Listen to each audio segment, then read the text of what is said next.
नमस्कार, आप सभी का दयानंद एजुकेशनल ग्रुप सांझू के चैनल पर स्वागत है। आज के इस पीरियड में हम पढ़ेंगे प्रीपोजिशन के बारे में। प्रीपोजिशन के बारे में आप जानते हैं, प्रीपोजिशन दो वर्ड से बना है। प्री मीन होता है पहले एंड पोजिशन मीन होता है स्थिति।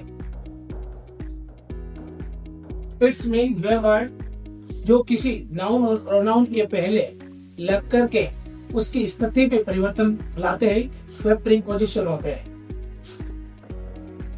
Definition: a word or phrase that is used before noun or pronoun to show place, time and direction. It is called preposition. Preposition के लिए अपन सबसे पहले यूज करेंगे, फर्स्ट में इनका यूज अपन पढ़ के देखते हैं। इनके यूज में इन का अर्थ होता है में या अंदर, और इनका जो यूज है वो कहाँ कहाँ हो सकता है वो अपन देख रहे हैं। इनके यूज में सबसे पहले अपन देखते हैं, जब कोई वस्तु या व्यक्ति पहले से ही अंदर होने का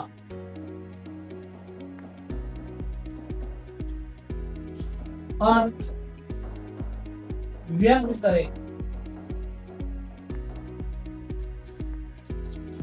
तो वहां खाली जगह में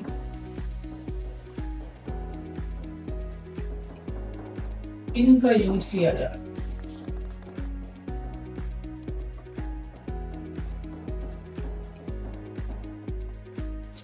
जैसे कि एग्जाम्पल के तौर पे अपन देखेंगे, एक सेंटेंस के माध्यम से, we are sitting in the classroom. हम कक्षा कक्ष के अंदर बैठे हुए हैं। जो भी कोई भी व्यक्ति है, वस्तु है, वो पहले से ही अंदर होने का भाव व्यक्त कर रही है, तो वहां पर इन का यूज करेंगे। जैसे my mother is cooking food in the kitchen.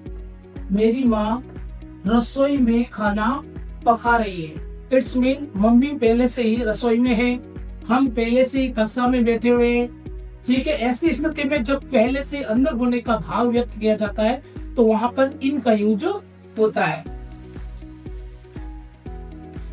और भी इनका कहाँ यूज कर सकते हैं, जैसे वेदर, मौसम, सीजन, ऋतु, मंथ, ईयर, डिकेड, दशा। इन सब से पहले भी इनका यूज किया जाता है। जैसे we are warm clothes in the winter।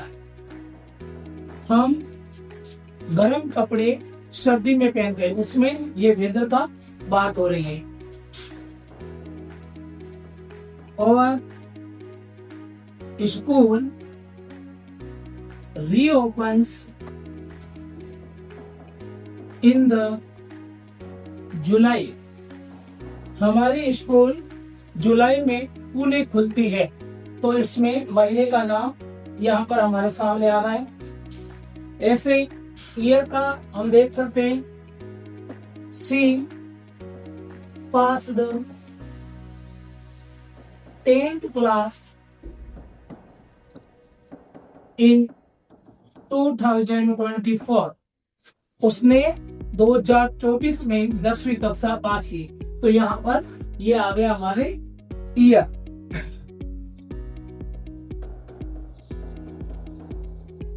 India got freedom in 1947।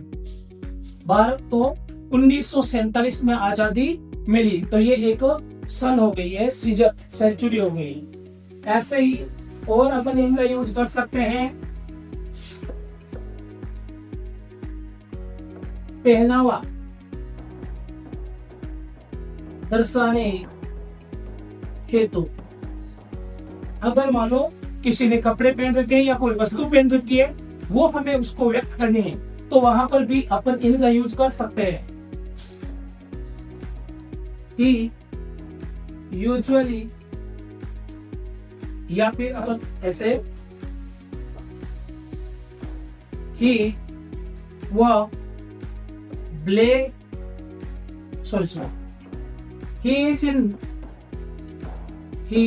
is a black shirt। It's mean ये हुआ कि उसने ब्लैक शर्ट पहनी हुई है। यहाँ इन लगते ही अपन को यहाँ ध्यान रखना है, वियर यूज कभी नहीं करना है। जहां इन लगे हैं वहां वियर नहीं होगा।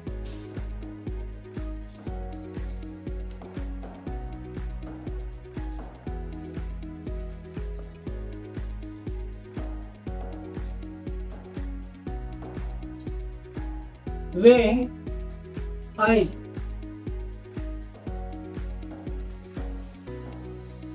met her, she was in golden रे। जब मैं उससे मिला तो उसने सोने की अंगूठी पहनी हुई थी। अब इनको देख करके हमारे दिमाग में होता है कि वे सोने की अंगूठी में थी। नहीं, इनका यूज यहाँ पर पहनावे को दर्शाने के लिए हुआ है, इसलिए अपन को इनका यूज में या अंदर नहीं, यहाँ पर पहनावा माना है। ऐसे ही आपको ध्यान रखना है कि अगर जहां इन यूज हो रहा है तो वहां पर कभी वियर का यूज नहीं करना है। तो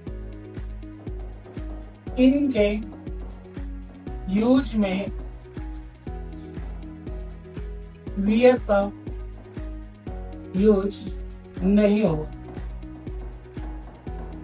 अर्थात अगर सेंटेंस में इन आ रहा है तो वहां पर वियर नहीं होगा। जैसे वह सेंटेंस ऐसा हो जाएगा, She was wearing in red sari.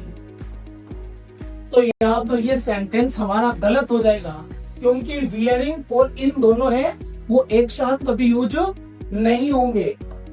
ये सेंटेंस हमारा गलत होगा, इसलिए इसको कैसे कर सकते हैं? ऐसे कह सकते हैं, She was in red sari. ये सेंटेंस हमारा सही है। उसने लाल साड़ी पहनी हुई थी। या ऐसे भी कह सकते हैं, She was wearing red sari. तब भी हमारा सेंटेंस सही है। लेकिन इन एंड वियर दोनों एक साथ कभी यूज नहीं होगा। ये इनके यूज में अपन को ध्यान रखना है। ऐसे ही अगर हम बात करें तो इनके बाद अपन इनटू ले सकते हैं। इनटू का मतलब भी क्या होता है? में या अंदर। अब तो आप कहोगे सर इनका मतलब भी में है और इनटू का मतलब भी में है, लेकिन दोनों का यूज है वो अलग अलग जगह होता है। कैसे होता है अपन देखते हैं। देखिए, जब कोई पहले से अंदर ना हो और गति द्वारा स्थान परिवर्तन करते हुए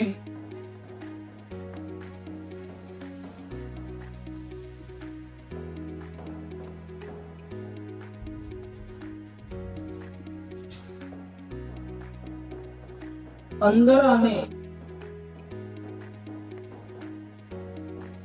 का भाव व्यक्त करें तो इनटू का यूज होगा। ध्यान रखना है, अगर कोई सेंटेंस ऐसा है जिसको पढ़ने पर और उसका प्रोनाउंसिएशन करने पर अगर मीनिंग में पहले से अंदर ना होने का भाव एक्सप्रेस हो रहा हो और बाहर से गति द्वारा, गति से मतलब है चल करके या कैसे भी अंदर आने का भाव व्यक्त होता हो, तो वहां पर इनटू का यूज करें। जैसे headmaster came into my classroom। प्रधानाध्यापक मेरे कक्षा कक्ष में आया। इट्स मीन वो पहले से अंदर नहीं था, बाहर थे, गति द्वारा स्थान हुआ है, परिवर्तन हुआ है, और ऐसी स्थिति में वो अंदर आ रहे हैं। ऐसे भावों में इनटू का यूज करें। He went into the room। वह कमरे के अंदर गया। इट्स मीन वो पहले अंदर नहीं था, बाहर था, गति द्वारा स्थान परिवर्तन करते हुए अंदर आने का अर्थ व्यक्त करता है। तो